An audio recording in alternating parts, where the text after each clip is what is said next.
A última parte da temporada final de La Casa de Papel, um dos maiores sucessos da Netflix, finalmente foi lançada. E depois de tantos acontecimentos, muitas perdas ao longo dos episódios, será que a série conseguiu dar um final digno à história e o destino de cada personagem? Vem comigo que eu te conto tudo nessa crítica sem spoilers. Vamos lá!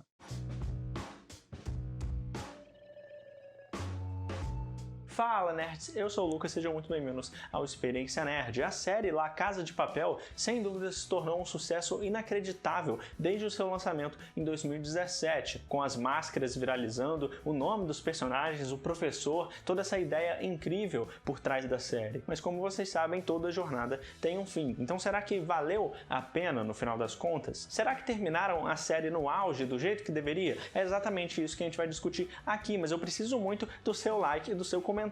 Eu quero muito saber o que você acha a respeito da série desde o começo. Se você assistiu também o final da temporada, já vai comentando aí, bom que dá pra comparar a minha visão com a sua. Lembrando que nesse vídeo eu vou falar sem spoilers da segunda e última parte da temporada, mas eu vou falar sim alguns spoilers da primeira parte dessa temporada. Então caso você não tenha visto nada da quinta temporada, já fica o aviso, beleza? Primeiro de tudo, depois de muitas perdas, o grande sacrifício da Tóquio, se vocês achavam que os personagens teriam um descanso agora, é nesses momentos finais que tudo só ficou ainda mais e mais tenso. E o que dá pra elogiar logo de cara nesses últimos episódios é que o tempo todo você fica tenso na ponta da cadeira pra ver o que vai acontecer, ou como que o professor e os personagens vão sair dessa agora. Isso sempre foi muito bom mesmo. E a ação também, e todas as cenas mais sentimentais que também ficaram bem legais, o fechamento do arco de alguns casais e, claro, o espetáculo visual também que essa série acabou se tornando em diversos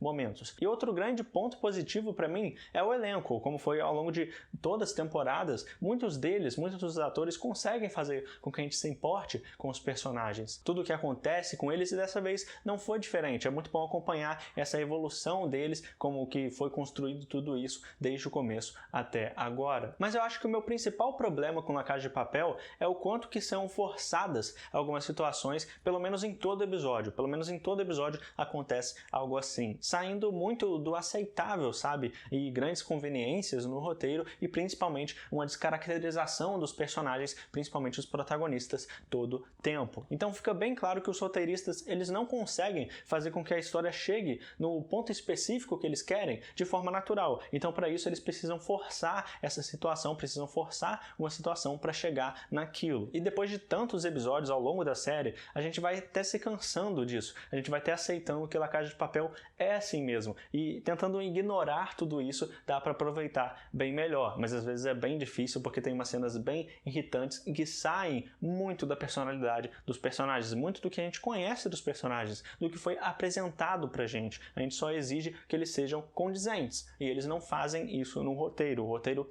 não ajuda os personagens em diversas vezes. Muitos dos que eu gostava, eu não gosto tanto mais por causa disso. E se for para citar, tem muitos exemplos dessa descaracterização dos personagens ao longo da série. O principal exemplo para mim é o Berlim, que morreu na primeira temporada e única, na verdade, que estava nos planos para ser feita antes da Netflix alongar mais a série, e fica muito claro que eles forçaram e muito para que ele aparecesse em praticamente todos os episódios com esse plano de roubar a reserva nacional, o Banco da Espanha, sendo que em nenhum momento isso foi dito antes, muito menos sobre esses relacionamentos tão forçados que ele tem, que ele não demonstrava na primeira temporada, nem faz sentido ele ter isso, assim como o seu irmão, o Palermo, que incrivelmente ficou melhor nesses últimos episódios, mas no começo era muito ruim, com atitudes que vão contra o próprio plano dele, o próprio plano genial que ele tem atitudes contra isso. Se não fosse por ele, a Nairobi ainda estaria aqui. Se não fosse por ele, a Tóquio ainda estaria aqui. Na verdade, se não fosse pela Tóquio nem pelo Rio, ninguém estaria fazendo isso, né? Mas todos eles têm um pouco de culpa. Mas o Palermo parece que é o roteiro forçando para algo acontecer. Senão não daria tanto problema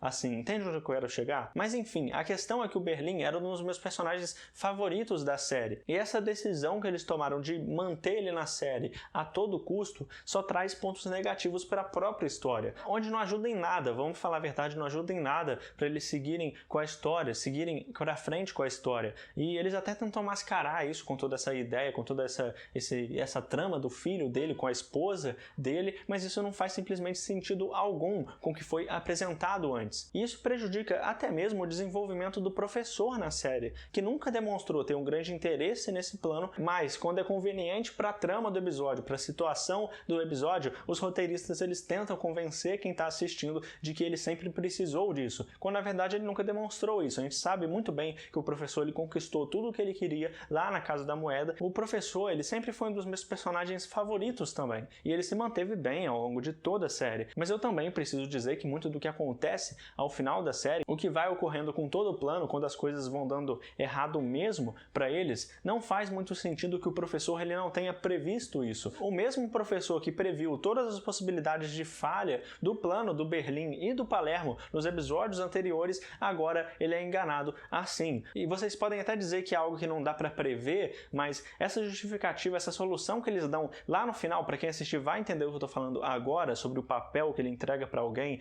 com uma palavra específica que vai fazer essa pessoa colaborar, que vai fazer essa pessoa mudar de alguma forma o jeito que ela está pensando, ele não é mostrado. Os roteiristas colocam isso lá de forma forçada e eles não conseguiram nem pensar em algo justificável o suficiente, em algo convincente o suficiente para que certo personagem desista de algo que ele está fazendo ou mude os rumos. Então, esse mesmo professor, se você for analisar bem, se você for rever alguns momentos da série, até lá na primeira temporada, com a inspetora e tudo mais, lá naquela cena do lixão, que é muito tensa também, tudo que ele faz para o plano seguir em frente, algo totalmente imprevisto que aconteceu, e aqui parece muito estranho para mim, como se simplesmente ele desistisse aos poucos e como que ele se perde facilmente. Outro bom exemplo é o Denver. Eu sempre gostei dele, mas principalmente no final agora ele toma algumas atitudes que não fazem sentido com a pessoa que ele foi desde o começo. Todo o relacionamento que ele tem com a Estocolmo, por exemplo, que mais uma vez conseguiu ser uma das minhas personagens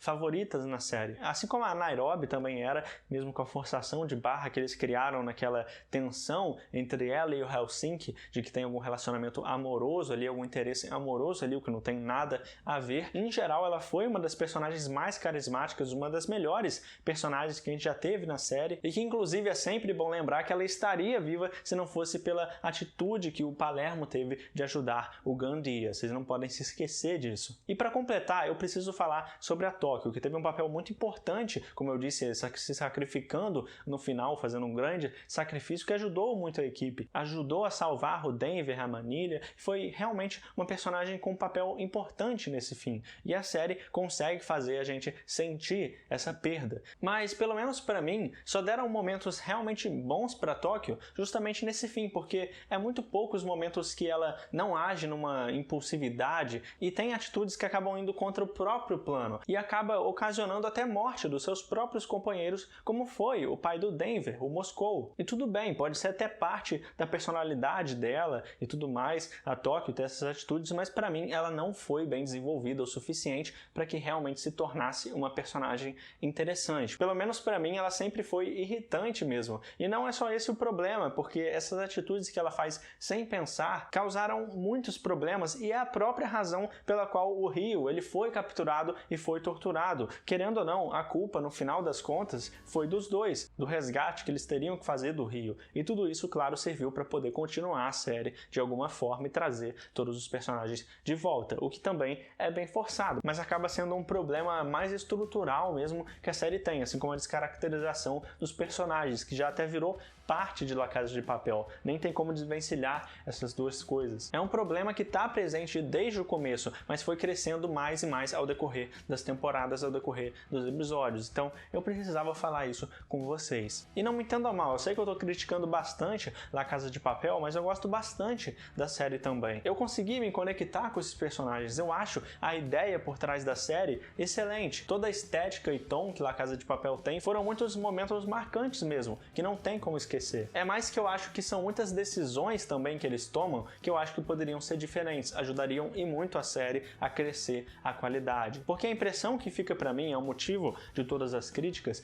é que eles poderiam ter dado um final melhor pros personagens, inclusive, se focando mais sobre esse final de temporada em si, o último episódio em si, e dedicando mais tempo pro que realmente precisa de espaço de tela para ser desenvolvido, e não outras subtramas desinteressantes e que não acrescentam, porque em geral eu até gostei do destino que os personagens principais tiveram, mas eu só acho que para fazer isso, para chegar nisso, eles poderiam ter feito de outra forma e ter dado mais detalhes, principalmente como foi lá na Casa da Moeda. Mas agora me diz, concorda ou discorda comigo? La Casa de Papel decepcionou no final? Eu quero muito ver a sua opinião aqui embaixo, então já deixa o seu like no vídeo que me motiva demais para continuar com esse trabalho, produzindo conteúdo para vocês todos os dias. E se liga só que o Experiência Nerd está presente em todas as redes sociais, então depois não esquece, dá uma conferida também. Muito obrigado por tudo, valeu, falou e até mais.